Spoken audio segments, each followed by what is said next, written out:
అందరికీ praise lord. అనుదినము దేవుని వాగ్దానం ప్రియులారా, ఈ ఉదయకాలం శ్రేష్టమైన దినాన్ని మన జీవితంలో ప్రసాదించి ఉన్నాడు కాబట్టి వాగ్దానాన్ని జ్ఞాపకం చేసుకున్నాం.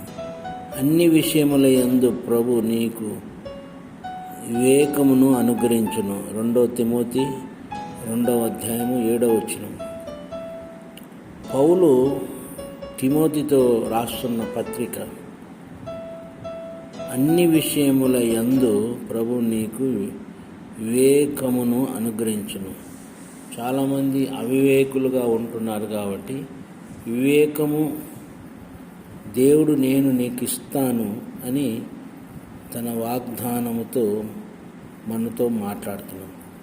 మరి అవివేకం కలిగి ఉన్న నీవు నీ జీవితంలో ఫెయిల్యూర్గా మార్చినట్లయితే వివేకం కలిగి దేవుణ్ణి ఎదుకుగలవారు కలరని ఆకాశమందు ఆయన ఆసీనుడుగా ఉంటూ అనేక మందిని పరిశోధిస్తున్నాడు. ప్రియులారా, మరి నీవు అన్ని విషయముల యందు ప్రభు నీకు వివేకమును అనుగ్రహించున్నాను.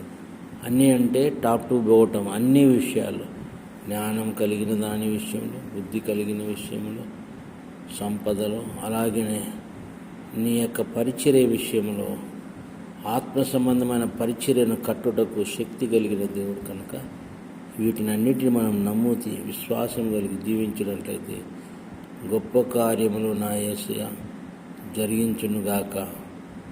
మంచిది పిల్లలరా, ఈ వాగ్దానం గురించి ప్రార్థన చేస్తూ, ప్రేమ స్వరూపుడమైన తండ్రి, పరిశుద్ధుడా నీకు వందనాలు. నీ ప్రియ బిడ్డలను దీవించండి, ఆశీర్వాదకరంగా మార్చుటకు సహాయించండి. ఇహలోక మాలిన్యానికి దూరంగా ఉంటూ మీరిచ్చిన రక్షణను కాపాడుకుంటూ విశ్వాసమునకు కర్త అయిన యేసు వైపు చూసే కృప అందరికీ దయచేయమని యేసయ్య నామమున అతి వినయం తేడుకొంచున్నాము తండ్రి. ఆమేన్.